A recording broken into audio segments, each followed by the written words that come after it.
最近比特币的价格呢一路高歌猛进，我周围也有越来越多的人来问我该不该参与这场投资盛宴。而就在大家认为比特币投资可以赚翻的同时，1月4号的晚间爆出了新闻，在最近的24个小时之内，有10万人比特币爆仓，又是熟悉的韭菜哀嚎的声音。所以我认为呢，特别有必要马上做一期视频来说说比特币的话题。那么比特币究竟是什么？它具备投资价值吗？究竟我们能不能参与其中？该警惕些什么呢？大家好，我是李志，关注我，教你地道的理财干货。比特币究竟是什么？有很多网络科普的视频和文章呢，都谈到了比特币的历史和形成的过程，我这里呢就不赘述。简单来说，比特币就是一种运用区块链技术编程代码的去中心化的虚拟货币。它和所有目前我们看到的传统货币和最近央行发行的数字货币最本质的不同就是去中心化，也就是没有统一的发行机构和国家的信用背书。什么意思呢？就是我们现在使用的货币，包括已经发行的数字货币都是由各个国家中央银行发行的，背后代表的是国家的意志和信用。正是有了国家的信用背书，所有人才都会认可它的价值，才有可能呢在全社会进行流通。而比特币它没有各国央行的信用背书，它是市场自发形成的。它通过区块链的技术呢，按照一个特定的规则编写出一串代码。因为这串代码的编写是非常复杂的，不仅需要消耗大量的人力、物力和时间成本，同时它拥有各种传统货币不具备的优势，因此呢，逐步的被市场所接受。很多人会问，同样是代码，其他代码为什么不行？这我们就要说到价值的问题了。古时候我们曾经用贝壳来当成一种货币，所以一个东西它能不能具备流通交换的价值取决于它得到了多少人的共识，形成共识的人越多，它流通的能力也就越强。比特币这串代码也是一样的，它就是比别的虚拟货币的代码更加受到市场的认可，它就是和别的代码不一样。而且很多的国际大的投行也已经将比特币作为资产配置的一部分来持有了，所以它已经在世界上一定的范围之内形成了成为一般等价物，也就是货币的能力了。这一点呢是毋庸置疑的。所以呢，不管它是如何形成的，不管它是如何被挖出来的，目前结果就是它能够实现所有货币的职能，可以储存，可以流通，可支付，可交换，可用于衡量价值。所以既然它在很大的范围之内被人们所认为它是有价值的货币，那么自然而然就会形成和其他货币的兑换比例。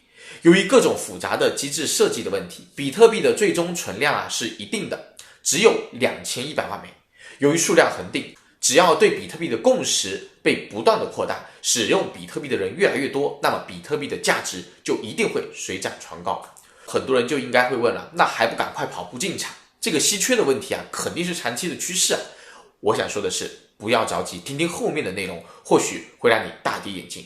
比特币的涨幅给到的想象空间的确很大，但是你要知道，比特币之所以有价值，是因为越来越多的人达成了共识。但是大家考虑过没有，这个共识是长久的吗？这个共识会不会破灭呢？成也萧何，败也萧何。如果哪一天因为某个事件，比如设计逻辑被人证实存在漏洞，国家权力机关强力阻止等等，导致大家的信仰完全崩塌了呢？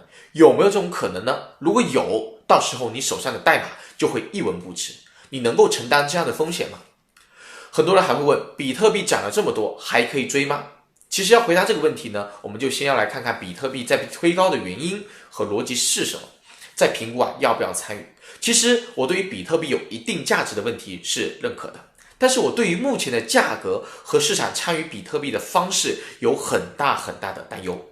原因就是当一个东西即便有价值，当受到资本热捧之时，我们就要开始小心价格泡沫了。而如果受到的是杠杆资金热捧的话呢，我们就要警惕甚至是远离了。比特币就是如此。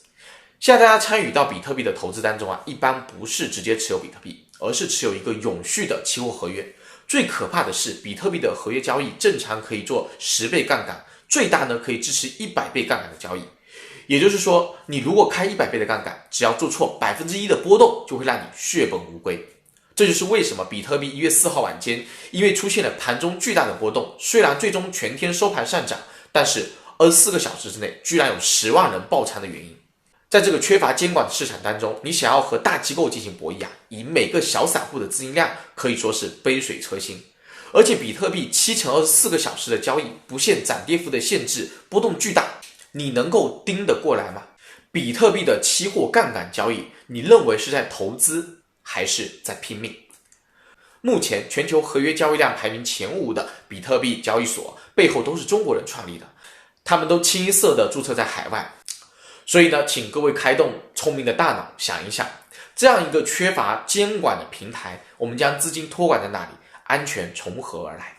在我看来，在一个完全脱离监管的平台，可以用最大100倍杠杆参与的交易，和我们进赌场是没有区别的。所以，比特币合约交易和智享财经一贯倡导的价值投资的理念是完全相背离的。